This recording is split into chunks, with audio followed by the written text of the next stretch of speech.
کہتے ہیں میلاد کی محفل منانا بالکل جائز، لیکن وہ بھی قید لگاتے ہیں کہ کوئی غیر شرعی کام نہ ہو۔ ان کے استاد امام عراقی، ان سے پہلے امام شرف الدین یحییٰ نووی، ان کے استاد شامہ، ان سب سے پہلے ابن جوزی، یہ سب کے سب رحمہ اللہ تعالی اجمعین، یہ سب کے سب امت کے بڑے بڑے امام گزرے ہیں، یہ سب کے سب میلاد مناتے تھے اور میلاد پر کتابیں لکھی ہیں۔ دو حوالہ دے کے تقریر کو یہاں روکوں گا۔ خوشی صاحب چاہے اگر ہو جائے تو انتظام کروائیے اگر مل جائے۔ کون سا حوالہ؟ اہل حدیثوں کے امام کون؟ ابن تیمیہ۔ اہل حدیثوں کی یہ حالت ہے، قرآن کا حوالہ دیجئے نہیں مانیں گے، حدیث کا حوالہ دیجئے نہیں مانیں گے، لیکن ابن تیمیہ ہمارے امام ہیں۔ یہ اہل حدیثوں کے امام ابن تیمیہ کیا لکھتے ہیں سنیے، اپنی کتاب غور سے سنیے۔ اگر کوئی سلفی اہل حدیث آ گیا ہے تو اللہ تعالیٰ اس کو سنی بنا دے، آمین۔ سنیے کیا لکھتے ہیں، ایک کتاب کا نام اقتداء صراط المستقیم۔ اہل حدیثوں کے سب سے بڑے والے مولوی صاحب لکھتے ہیں، اگر کوئی مسلمان اس نیت سے میلاد کی محفل سجائے کہ اس کے دل میں اللہ کے رسول کی محبت آ جائے، اس نیت سے میلاد کی محفل سجانا جائز ہے۔ اہل حدیثوں کے مولوی صاحب نمبر 2 حافظ ابن کثیر، جن کی تفسیر اور البدایہ ہے، انہوں نے میلاد کے اوپر ایک پوری کتاب لکھ دی، میلاد النبی، اور کہتے ہیں میلاد کی محفل میں صرف سجانا نہیں چاہیے، لوگوں کو کھانا بھی کھلانا چاہیے اور تحفے بھی دینے چاہیے۔ اب اگر آپ لوگ اپنے مولوی صاحب کی کتاب نہ پڑھے تو ہم کیا کیا کریں گے صاحب؟ کیا کریں گے؟ کتاب سے دور۔ ارے انٹرنیٹ پہ ساری کتاب کا ترجمہ نہیں ہوا ہے، کتابوں سے دوستی کیجئے، علماء سے دوستی کیجئے، تب تو دین ملے گا۔ شیخ گوگل کے مرید ہوں گے تو معاملہ بہت بگڑ جائے گا۔ بھائیو سوچیے، یہ کون لوگ آ گئے ہیں، چاہے وہ دیوبندی ہوں، چاہے وہ اہل حدیث ہوں، سب فرقے کے بڑے والوں نے میلاد منایا ہے، لیکن آج انٹرنیٹ پہ کتابچے پڑھ کر لوگ کہتے ہیں مت مناؤ۔ میں آپ کو ایک بات کہہ کے اپنی تقریر میں 5 منٹ کا بریک لوں گا کہ میلاد کی محفل جب سجائیں تو ایسا نہیں کہ روڈ بلاک کریں، نہ جلوس نکالے تو ڈی جے نہیں۔ آج کل بڑی برائی چلی ہے، نماز پڑھنا نہیں ہے اور جلوس میں بڑھ چڑھ کے حصہ لینا ہے۔ دیکھیے میں کھچائی بھی بہت کرتا ہوں بچوں کی، ہم ایسے جلوس سے قائل نہیں ہیں، ہم تو ایسے جلوس کے قائل ہیں کہ اچھا صاف کپڑا پہنے، عطر لگائے، سرکار کی شان میں نعت شریف گنگناتے ہوئے روڈ کے بغل سے جا رہے ہیں، غریبوں کو کمبل دے رہے ہیں، پھل بانٹ رہے ہیں اور ان کو بتا رہے ہیں کہ آج ہمارے سرکار کے آنے کا دن ہے۔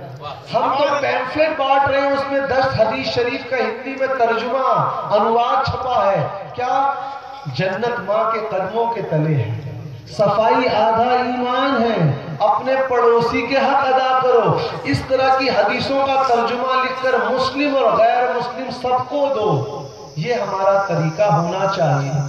لیکن بڑے دکھ کے ساتھ بتا رہا ہوں، ہمارے سماج میں برائی اور بے حیائی بڑھتی جا رہی ہے، بڑے دکھ سے بتا رہا ہوں۔ مولانا مسلسل تقریر کر رہے ہیں جہیز مت لو، لیکن لوگ آج بھی جہیز کا مطالبہ کر رہے ہیں۔ ارے جہیز مانگ کے آپ دنیا کو کیا بتا رہے ہیں؟ میرا بیٹا نکھٹو اور نکما ہے، آپ کی بیٹی جو جہیز لے کے آئے گی اس سے ہمارا گھر چلے گا، یہی تو بتا رہے ہیں۔ اگر آپ کو اپنے بیٹے کے بازو پر بھروسہ ہے، اس کے عقل اور اس کی ڈگری اور اس کے علم اور اس کی نوکری پر بھروسہ ہے، تو آپ کہیں گے ہم کو پڑھی لکھی لڑکی چاہیے، جہیز نہیں چاہیے۔ اس جہیز کے چلتے کتنی بچیوں کی عمر نکلی جا رہی ہے، گھر میں بیٹھی، اور بچوں کی کیا حالت ہے؟ ہمارے پاس ڈگری ہے کاغذ والی، اور بنیادی سوال کر دو تو کچھ نہیں۔ یاد رکھیے کاغذ کی ڈگری کی کوئی ویلیو نہیں ہے اگر آپ کو علم نہیں آتا ہے۔ آپ کو معلوم نہیں کہ دسترخوان پہ کیسے بیٹھا جاتا ہے، بیت الخلا میں داخل کیسے ہوا جاتا ہے، کیا فائدہ بھائی؟ اور نکڑ پہ کھڑے ہو کر سگریٹ کے کش لگانے میں کوئی ماڈرنٹی نہیں ہے، بتا دوں میں۔ گٹکا ہم کرنے میں کوئی گٹنو نہیں ہے۔ ارے اپنا اخلاق اچھا کرو، اپنا کردار اچھا کرو، اللہ اور اس کے رسول کی محبت پیدا کرو، یہ ہے اصلی بات۔ تو میں بتا دوں، سماج میں برائیاں، فضول خرچی بہت بڑی بیماری ہے۔ آمدنی اٹھنی، خرچہ روپیہ۔ بچوں نے ایسے شوق پال رکھے جو بےہودہ ہے صاحب۔ اب وہ آ گیا ہے جیو، فری انٹرنیٹ، دن رات اب گوگلنگ ہو رہی، 1-2 ہزار کا موبائل خرید لیا، علم نہیں ہے۔ اچھا گوگلنگ بھی کیا، بچوں کا تعلیمی معیار کتنا گر گیا سنیے۔ نہ انگلش میں ایک سینٹنس لکھ سکتے ہیں، نہ ہندی میں لکھ سکتے ہیں، نہ اردو میں لکھ سکتے ہیں۔ ایک نئی زبان ایجاد ہوئی ہے، معلوم ہے؟ رومن اردو۔ آپ AAP، آپ کہاں، KAHAN کہاں جا رہے ہیں، JARAHE۔ ہندی نہیں لکھ سکتے، ہندی میں ٹائپنگ نہیں آتی، انگلش نہیں لکھ سکتے، اردو نہیں لکھ سکتے، تو یہ کس زبان کی ہے بھائی؟ رومن اردو پڑھو گے تو یاد رکھنا علمی معیار نہیں بڑھے گا۔ ایک زبان پر ضرور ضرورت ہے فاقیت ہونے کی، علم اور ادراک کو بڑھنے کے۔ یہ معاملہ ہو گیا ہے۔ تو کیوں اپنی جوانی کیوں برباد کر رہے ہو بھائی؟ شراب تمام برائیوں کی جڑ ہے، معلوم ہے؟ جو شراب پیے گا وہ چوری بھی کرے گا، زنا بھی کرے گا، ڈکیتی بھی کرے گا، جھوٹ بھی بولے گا۔ اللہ تعالیٰ نے شراب کو حرام فرمایا، لیکن ہمارے بچوں کو شرم نہیں ہے۔ ایک ہی سوال کروں گا پھر بریک لوں گا۔ موبائل ٹاپ اپ کرواتے ہیں نا، تو 70 روپے 100 روپے کراتے ہیں کہ نہیں؟ تو اگر ٹاپ ٹائم کم مل جائے تو سروس سینٹر فون کرتے ہیں، کہہ رہے ہم نے 40 روپے کا ٹاپ اپ ٹائم کرایا، ہم کو اتنا ہی ملا، کرتے ہیں نا کبھی کبھی جب مشکل ہو جاتی ہے۔ ٹھیک، آپ اپنے 70 روپے کے ٹاک ٹائم کا حساب رکھتے ہیں۔ بچے کو بھیجا جاؤ بازار سے سبزی ترکاری لے کر، بچہ گیا، بھنڈی ٹماٹر گوبھی سب لے کر آ گیا، حساب لیتے ہیں کہ نہیں؟ اس کو اگر 500 روپے کا نوٹ دیا، خاص کر دیکھنا بڑا مشکل ہو گیا ہے، اس کو پیسہ دیا کہ جو لے کر آؤ، تو اس سے حساب لیتے ہیں کہ نہیں؟ 100 روپے دیتے ہیں، حساب لیتے ہیں، اچھی بات۔ مدرسے میں آپ پڑھتے ہیں، اسکول میں پڑھتے ہیں، سال میں ایک بار ایگزام ہوتا ہے کہ نہیں ہوتا؟ پاس کرتے ہیں تو وہ آگے جاتے ہیں۔ تو آپ اپنے 70 روپے کا حساب رکھ رہے ہیں، آپ اپنے 1 سال کا حساب رکھ رہے ہیں۔ آپ نے جلسہ کیا تو بجلی میں کتنا خرچ ہوا، کرسی میں کتنا خرچ ہوا، اس کا حساب رکھیں گے نا؟ تو ایک ایک چیز کا آپ حساب رکھ رہے ہیں۔ کیا اللہ تعالیٰ یہ 70 سال کی زندگی کا حساب نہیں پوچھے گا؟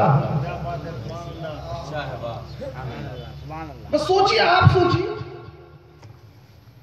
کیا وہ لوگ جو نماز قائم کر رہے ہیں، زکوٰۃ دے رہے ہیں، والدین کی خدمت کر رہے ہیں، بزرگوں کی عزت دے رہے ہیں، مسجد اور مدرسوں کا تعاون کر رہے ہیں، کیا وہ لوگ برابر ہو جائیں گے ان لوگوں کے جو چوری کر رہے ہیں، شراب پی رہے ہیں، زنا کر رہے ہیں، والدین کو گالی گلوچ دے رہے ہیں؟ کیا برابر ہو جائیں گے؟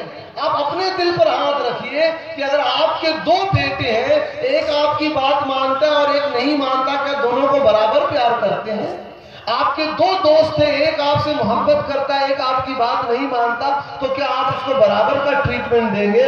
بنا تشبیہ و بنا تمثیل اللہ تعالیٰ نے ہم کو اس دنیا میں بھیجا ہے، ہر چیز کا حساب ہوگا، صرف پیسے کا نہیں، عقل کا حساب ہوگا کہ تم کو پاگل نہیں بنایا گیا تھا، گرچہ تم کو دولت نہ دی گئی، عقل تو دیا گیا، آنکھ تو دی گئی، زبان تو دیا گیا، طاقت تو دی گئی، اس کا استعمال کہاں کیا؟ کیا تلاوت کی یا صرف لڑکیوں کو دیکھ کر غلط نظر رکھی؟ تو بس میرے بھائیوں یہی کہوں گا، رزق حلال کمائیے۔ اس تقریر کا کوئی اثر نہیں پڑنے والا ہے، اگر حرام رزق کھائیں گے کوئی فائدہ نہیں ہے۔ تو یاد رکھیے، اللہ کا خوف ہونا چاہیے، رزق حلال کمائیے، اور سب سے اہم بات، اپنے گھر میں دین کا ماحول پیدا کیجیے۔ یہ بچے ہماری اگلی نسل ہے، تو انشاءاللہ جب اس جلسے سے جائیں گے اس جذبے کے ساتھ کہ آج سے ہم نماز 5 وقت کی پڑھیں گے انشاءاللہ۔ ایک چیز بتا دوں بڑی صاف صاف، آج تھکا ہوا اور تھکا ہوں، فجر گل، ٹھنڈی بہت لگ رہی، عشاء گل، کام بہت ہے، ظہر گل، تو آپ شریعت کی پیروی نہیں کر رہے، آپ اپنے طبیعت کی پیروی کر رہے ہیں۔ جب موقع مل رہا ہے تو نماز پڑھ رہے ہیں۔ شریعت کی تو یہ پیروی ہو کہ ٹھنڈی کتنی بھی ہو، کام کتنا بھی ہو، تھکے کتنے بھی ہو، اللہ نے فرمایا کہ نماز قائم کرنا تو کرنا ہے، یہ ہے اصل۔ ورنہ ہر آدمی دل پر ہاتھ رکھ لے، آج تھکے ہیں جلسے سے آ رہے ہیں، کیا اپنی طبیعت مان رہے ہو؟ اللہ اور اس کے رسول سے محبت کرتے ہو تو شریعت میں کوئی کمپرومائز نہیں کرو۔ یہ عہد کر لیں مسلمان کو یہاں بھی عزت اور وقار اور وہاں بھی درود شریف پڑھ لیں۔ جزا اللہ عنا سیدنا محمد صلی اللہ تعالی علیہ وآلہ وسلم۔ ٹھیک ہے بھائی، ابھی 1 گھنٹہ تقریر اور ہوگی، چائے پی لو۔ یہ اب تقریر کا دوسرا پہلو، یہ آپ لوگ کو سمجھنا ہے۔ اب تک مذہبی تھی، معلوماتی تھی، روحانی تھی، تصوف تھوڑا تھا، اب پوری قانونی اور حالات حاضرہ پر ہوگی۔ جلدی ختم کروں گا۔ طلاق کیا ہے؟ کیا صرف مسلمانوں میں طلاق ہوتا ہے؟ یہ سب جاننا ہے۔ جن کی شادی ہو گئی ان کو بھی جاننا ہے، جن کی شادی ہونے والی ہے ان کو بھی جاننا ہے۔ تو میں 5 منٹ کا بریک دے رہا ہوں، 2 گھنٹے سے لوگ بیٹھے ہیں، اگر کسی کو کوئی ضرورت ہو تو فارغ ہو لے، میں بھی پانی پی لیتا ہوں۔ ایک بار درود شریف پڑھ لیں۔ اللہ عنا سیدنا محمد صلی اللہ تعالی علیہ وآلہ وسلم۔